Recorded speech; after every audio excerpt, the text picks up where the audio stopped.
কারিমে সূরা হামিম আস-সাজদা এর 30, 31, 32 নম্বর আয়াত যদি আমরা দেখি সেখানেও পাবো ইন্নাল্লাযীনা ক্বালু রাব্বুনাল্লাহু সুম্মা ইসতাকামু তাতানাসসালু আলাইহিমুল মালায়েকা আল্লা তাখাফু ওয়া লা তাহজানু ওয়া আবশিরু বিল জান্নাতিল্লাতী কুনতুম তুআদুন নাহনু আউলিয়াউকুম ফিল হায়াতিদ দুনিয়া ওয়া ফিল আখিরাহ।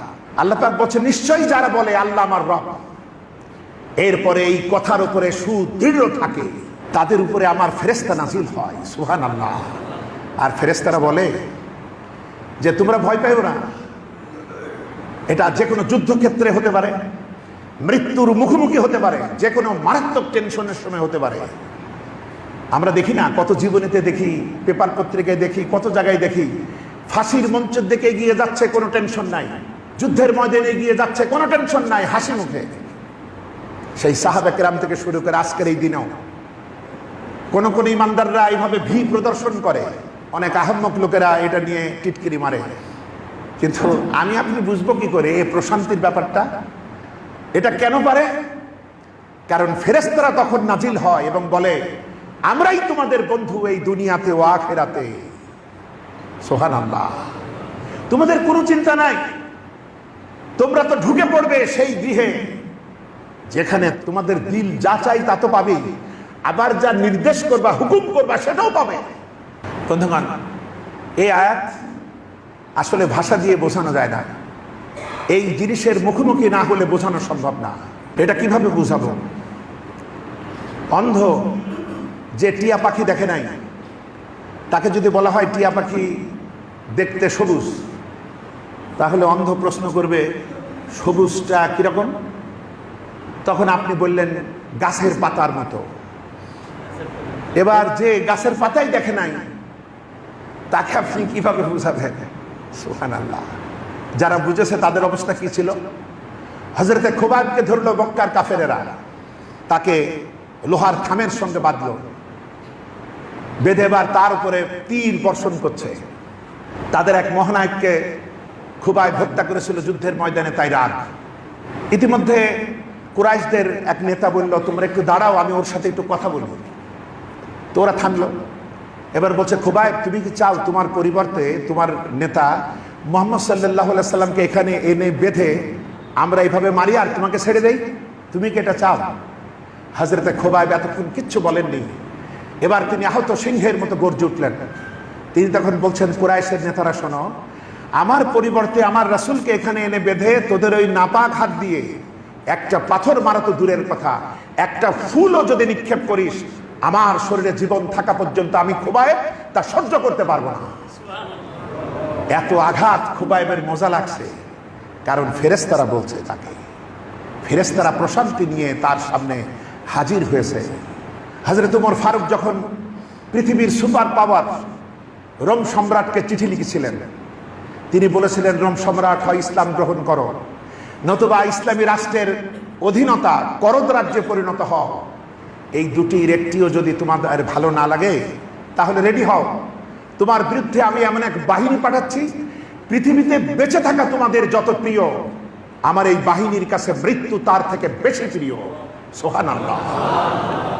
এটা কিভাবে বুঝাবো? এটা আমিও বুঝবো না, আপনারাও বুঝবেন না, যেহেতু আমাদের অন্ধত্ব গ্রাস করেছে, লোভ, বিলাসিতা। যখন রোম সাম্রাজ্য বিজয় হয়ে এলো, সারা মদিনাতে ঈদের আনন্দ, যা যার কোনো আশঙ্কা নাই, কোনো আতঙ্ক নাই। এবার আর কিছুদিন গেলেই গোটা বিশ্ব আমাদের হাতে আসবে, কত আনন্দ। তারা সব গনিমতের মালের ভাগ নিতে হযরত উমরের কাছে এসেছে। এসে দেখে অবাক দৃশ্য, বিশাল রোম সাম্রাজ্যের সম্পদের সামনে বসে মুসলিম বিশ্বের মহান খলিফা ঝরঝর করে কাঁদছেন। তারা বলছে আমিরুল মুমিনিন, আজকে আপনি কাঁদেন কেন? এটা তো কান্নার দিন না, আজকে তো আনন্দের দিন। হযরত উমর বলছেন আমি কাঁদছি কেন? এই সম্পদের ভিতরে, এই বিলাসিতার মধ্যে মুসলিম উম্মার ধ্বংস দেখতে পাচ্ছি। আজকে আমাদের ভোগই আমাদের শেষ করেছে। আমাদের পীর সাহেবরা ভোগী, আমাদের আলেমেরা ভোগী, আমাদের খতিবেরা ভোগী, আমাদের শ্রদ্ধেয় নেতৃবৃন্দরা ভোগী, রাজনৈতিক নেতারা দুর্নীতি পরায়ণ, সব ভোগী। খাঁটি মানুষ চিনতে হলে দেখতে হবে উনি ভোগী না ত্যাগী। যে খলিফা তার চাকরটাকে উটের পিঠে বসায়, ভৃত্য চড়িল উটের পৃষ্ঠে উমার ধরিল রশি, মানুষের স্বর্গে তুলিয়া ধরিয়া ধুলাই নামিল শশী, জানি না সেদিন আকাশে পুষ্প বৃষ্টি হইল কিনা, কি গান গাহিল বন্দি বিশ্ববিনা। মানবতাকে কি সম্মান এরা করেছে, আজকে এরা মানবাধিকার বলে, সবই ব্যবসা, সবই চাঁদাবাজি। ইসলাম তো সব দিয়েছে, আমরা শুধু চিনি নাই। বন্ধুগণ, ইয়ারমুকের যুদ্ধ, একদিকে 2,40,000 কাফের, আর হযরতে খালিদের নেতৃত্বে মাত্র 40,000 মুসলিম। ইসলামের ভয়াবহতম যুদ্ধ হযরত আবু বকরের খেলাফতকালের শেষ পর্যায়ে হযরতে হুযাইফা রাদিয়াল্লাহু তাআলা আনহু, প্রখ্যাত সাহাবী, এক গ্লাস পানি নিয়ে ঢুকলেন। তার চাচাতো ভাই যুদ্ধে এসেছিল, তার কি অবস্থা দেখি, ছোট্ট একটু পানি পাত্র আছে। ঢুকে গিয়ে চাচাতো ভাইকে পেলেন, বলছে ভাই পানি খাবি? সে বলছে খাবো, ইশারায় বলল। পানি যখন মুখে দিতে যাবে, ওর পাশ থেকে আরেকজন বলছে পানি। তখন এই মুমূর্ষ ভাইটা বলছে আমার লাগবে না, ওর দে।